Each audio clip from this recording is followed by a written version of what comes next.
El patriarcado es un estado de conciencia que genera un sistema de creencias, de división y de acumulación.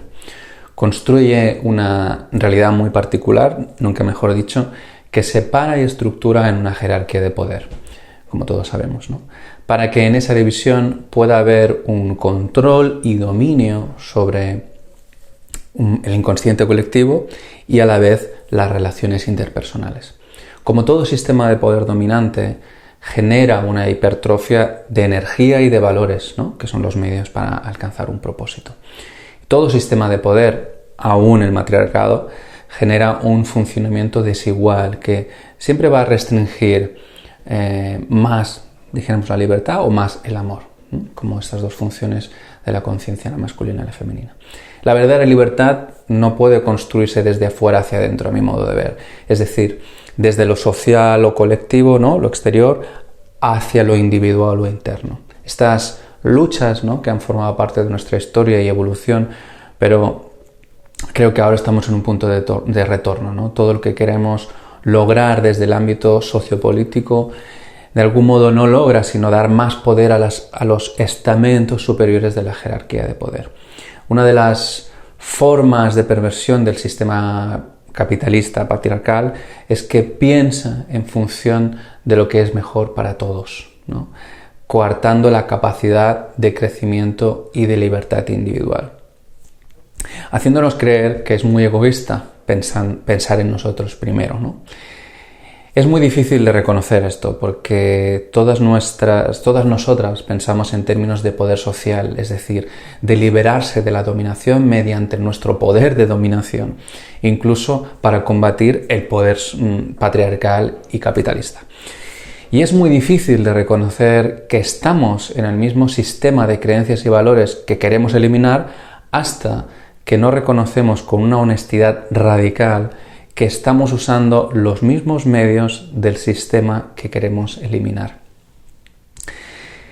Quizá sea lo más difícil para la mente humana, ¿no?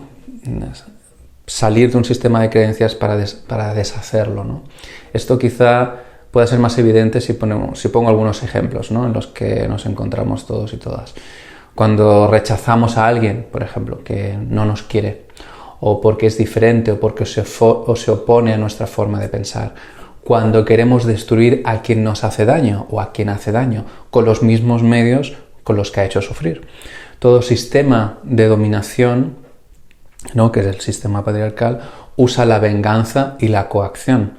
Cuando creemos que alguien merece morir o excluirlo por lo que ha hecho o como es, ¿no? Véase la pena capital, dijéramos que usan muchos sistemas políticos. Cuando castigamos a nuestros hijos o culpabilizamos a nuestra pareja, estamos aplicando el sistema patriarcal para ejercer un poder basado en la dominación, sumisión. Esa es la base y la esencia del sistema patriarcal. Cuando juzgamos a alguien, segregamos a las personas entre buenas y malas, ¿no? Esto es lo que hace Hacienda, el poder judicial, político y militar, la Iglesia. Cuando queremos eliminar otras ideologías porque se oponen a nuestra buena conciencia feminista, ecologista, democrática. Todas estas acciones y pensamientos retroalimentan el patriarcado y le dan más poder. Porque el sistema patriarcal no es una campaña publicitaria para que los niños vistan de azul y las niñas compren muñecas. Ya no es un depredador que funciona como un dictador fascista, ¿no? Aunque en algunos países aún sí, ¿no? Ha evolucionado a un estado más sofisticado en Occidente. Es un parásito, dijéramos, que nos hace actuar y pensar para reproducirse y autorreplicarse. Mirad cómo funciona el parásito del caracol zombie y lo podréis entender a la perfección, ¿no?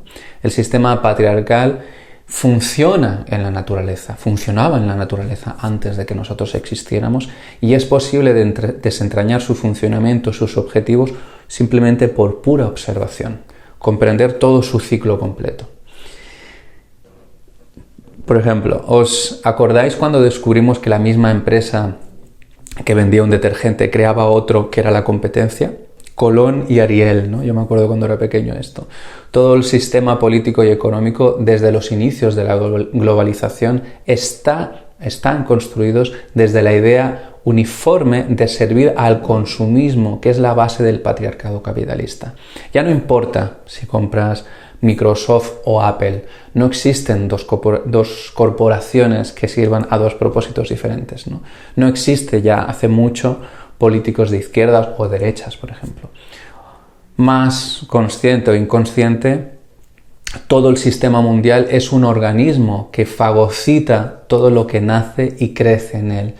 Quizá os parezca una visión un poco apocalíptica, como la novela de Un mundo feliz, pero es que ya vivimos en un mundo apocalíptico. Las multinacionales crean pobreza y destrucción en un hemisferio para crear riqueza y poder en el otro, ¿no? Muchos seres humanos ya viven en el fin del mundo. Y todas las revoluciones que hemos asistido en la historia de la humanidad han servido a su propósito, por supuesto, no hay ninguna duda sobre ello. Pero cada lucha en oposición al propio sistema, no es otra reflexión la que quiero traer, solo sofistica el propio sistema. Cada lucha ha sido necesaria para lograr más derechos humanos y sociales, por supuesto, más libertad personal, hasta cierto punto. Pero la lucha externa es una forma de transformación masculina que tiene sus limitaciones. Si no ha emergido primero de una transformación interna, femenina, donde nosotros somos la demostración del cambio que queremos ver afuera.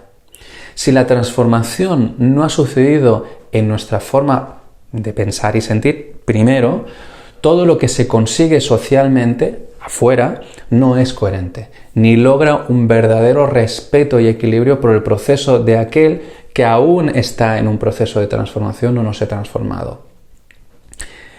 Es fácil ver esto en el feminismo, que en gran parte a día de hoy se ha convertido en una forma reaccionaria de culpabilizar y usar la energía agresiva para combatir el machismo, ¿no? Un buen ejemplo de la lucha externa, por ejemplo, es la culminación de ella, que es la Revolución Francesa, ¿no? Que fue la culminación para sentar las bases del patriarcado. Aunque permitió, como decía, ¿no?, ciertas libertades para deshacerse de la hegemonía déspota de la autocracia, sirvió a la construcción de un nuevo orden, base de la industrialización y la mano de obra proletaria. Este nuevo orden reina hoy en todo el mundo. Con una mano derecha nos da libertades y capacidad para consumir, y con la otra se apropia de nuestro poder económico y se beneficia de nuestra libertad condicional. No es posible derrocar este sistema que está en todos los niveles de nuestra vida en una batalla externa, porque todo lo que usemos para derrocarlo lo usa en su beneficio y peor aún, usará nuestra fuerza para dividir los que están a favor y en contra. Los que quieren ser ecologistas o vegetarianos contra los que no. Los que quieren invertir en políticas sociales como prioridad y los que quieren invertir en la banca o en la salud. En esta lucha externa todo se desvía hacia una mentalidad de soldado, de la que ya hablaré, que quiere someter al otro, evitar su razón y, si es posible, hacerlo desaparecer. Simbólicamente o no, el sistema patriarcal vende armas a los dos bandos y queda fuera de la guerra, porque gane quien gane, sigue en el poder. Una revolución femenina es de dentro a fuera. Es una propuesta no violenta, como la de Gandhi o Mandela, ¿no?, por ejemplo. Es una fuerza interna aplicada a la transformación del inconsciente personal que transforma el colectivo desde la responsabilidad individual, no al revés, como estamos acostumbrados, ¿no? Una revolución femenina se rebela internamente, tiene acciones demoledoras contra el sistema en acciones de coherencia personal, pero no pretende ninguna convicción social ni moral sobre los demás para que se sumen a tu propia ideología, ¿no? Porque cuando menos uno exija al otro, más fuerza tiene interiormente. Comparte esta revolución interna, comparte su criterio, pero no discute ni hace apología. Una revolución femenina comienza por elevar los valores femeninos de cooperación y solidaridad, de cuidarnos a nosotras mismas para cuidar a los demás después. Porque el sistema patriarcal pretende que el agotamiento que impone, ¿no?, desde la idea de servicio, sea usado a través de la culpabilidad para que te quedes sin energía en esa forma de entrega a los demás que nos deja vacíos a nosotros mismos. La revolución femenina no se opone a la forma que toma la transformación de nadie. No, obviamente si no atenta contra nuestra libertad ni nuestros derechos, ¿no? Ni a la mentalidad siquiera de los machistas, ni los de Vox, ni los de seguidores de Trump, ni de las multinacionales siquiera. Todo esto, todos son usados y sirven a su conciencia igual que nosotros. Y no somos mejor que nadie porque lo que está, dijéramos, más elevado, ¿no?, incluye lo primario y básico, ¿no? La idea, por ejemplo, del desarrollo integral de un cuerpo, por ejemplo, ¿no? La revolución femenina es atender primero a lo individual para servir a lo colectivo. Es sentir primero nuestra plenitud antes de cualquier satisfacción superficial. Es decrecer en el consumismo que alimenta nuestro egoísmo y nuestro hedonismo, que está al servicio de hacer creer que necesitamos más cosas para ser mejores o más aceptados, para tener éxito. Desde este empoderamiento interno, nuestra fuerza no se ve mermada por las circunstancias ni por la falta de recursos materiales. Desde una coherencia personal se construye una autoridad interna que no se ve cuestionada por las amenazas políticas ni las manipulaciones económicas o materiales, ¿no? Los intereses no están en la acumulación de dinero ni de cosas, porque nuestro poder no reside en tener, sino en ser. No reside en hacer, sino en sentir. El empoderamiento femenino es un poder interno, no es una fuerza para imponerse a quien no está de acuerdo con nosotros, ¿sí? La revolución femenina, tal como yo la veo, es una fuerza basada en el liderazgo cooperativo, en empresas individuales o colectivas que mantienen la humanidad y tienen un propósito sanador y solidario, ¿no? Todas las luchas externas y sociales unen hordas que se mantienen unidas mientras comparten un objetivo temporal, pero después vuelven a dividirse porque no estaban realmente unidas, mientras que en una revolución femenina interior lo que nos une no son los intereses ni las ideas, ¿no?, sino un sentimiento claro de que somos lo mismo.